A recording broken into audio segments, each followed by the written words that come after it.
जैसे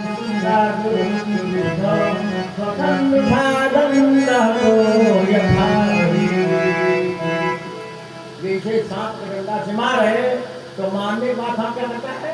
तुरंत क्रोध के मारे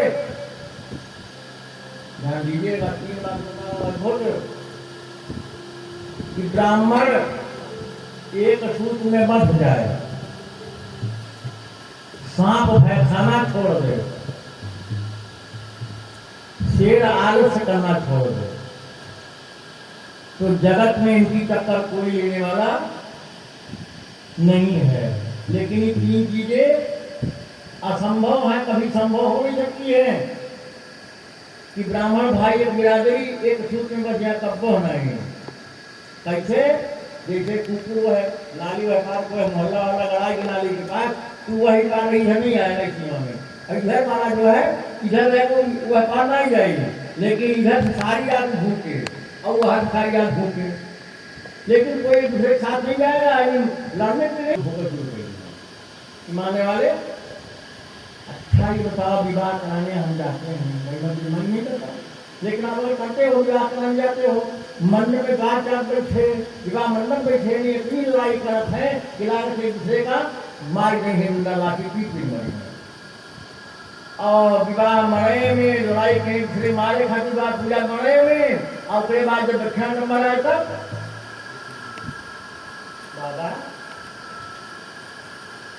बतावा काहे कि क्यों ऐसा मन करे दूसरे का भाई है तुम्हारा ही भाई, लेकिन ये संभव।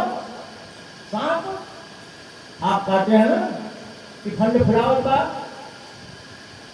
डर के मारे बेचारा, वो डर के मारे, जैसा कहते हैं कि हाथ जोड़ या क्षमा करा क्षमा करा क्षमा करा, वैसे सांप भी डर के मारे, नहीं डंडा खाए बेचारा तो सिर नीचे कर डर के मारे।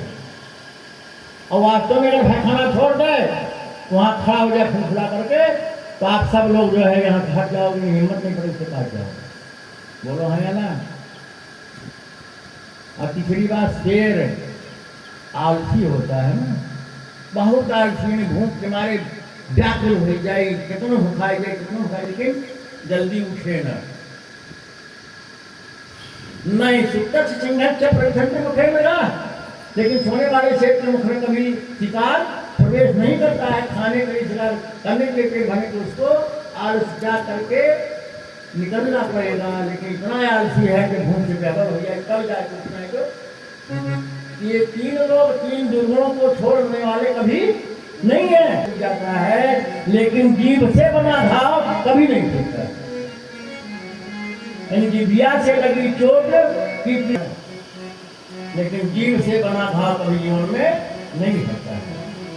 तो ये वाणी की चोट 5 वर्ष के बच्चे को कान में प्रवेश किया, ऐसी चोट लगी तो वहां से वो बेचारा रोता हुआ दौड़ता हुआ और भागता हुआ माता के पास हो जाता है, माता सुनी देता है। और भाई मैया तो मैया है, अपने बेटे को रोता हुआ देखती है तो तुरंत है दौड़ करके और अपने बेटे ध्रुव को अपनी गोद में मैया उठा लेती है और गोद में ले करके ध्रुव को धरती है और प्रेम करती है, बेटा तू मेरा बेटा है, मैं तुम्हारी माँ हूँ, आप बैठ मेरी गोदी में, तुझको मिला दिया। तो गोदी में नहीं गाय नहीं आई, हम गाय नहीं समय प्यारा सा भजन गाते हैं माँ के ऊपर, क्योंकि प्रसंग ही माँ के ऊपर है और बड़ा सारा गर्भित शब्द है माँ। तो आइए, बड़ा प्यारा सा भजन है। अगर माँ ममता लुटाई न होती तो ममता मेरी ममता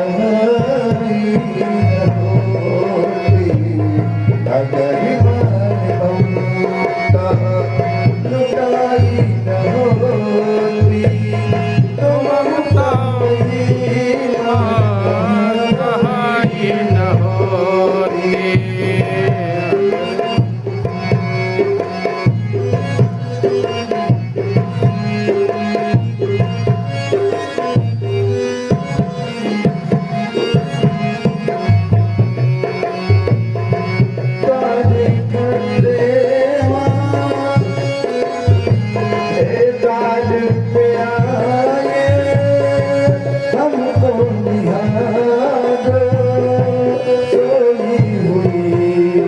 तक दीन समारो द्वारे करे हमको निहारे सोई हुई तक दीन सवारे अगर माँ की ज्योति जगाई होती तो ममता मई माँ होती। अगर माँ की ममता लुटाई न होती तो ममता मई माँ न होती।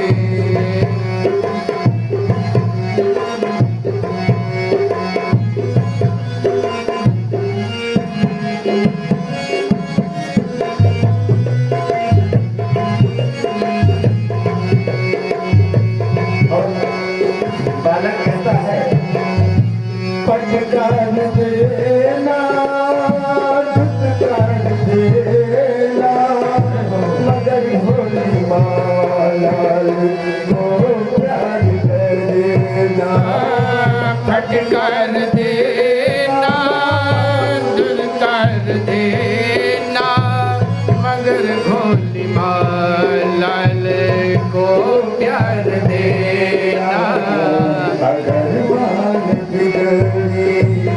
अगर मान बिगड़ी बनाई न होती तो ममता मई बनाई न होती। अरे मान ममता लुटाई न होती तो ममता मई कहाई न होती।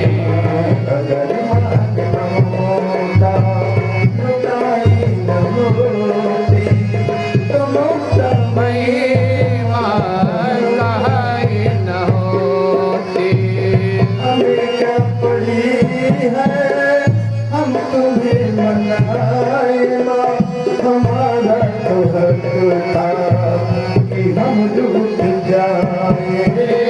हमें क्या पड़ी है हम तुम्हें मनाएगा हमारा तो हक था कि हम रूठ जाए।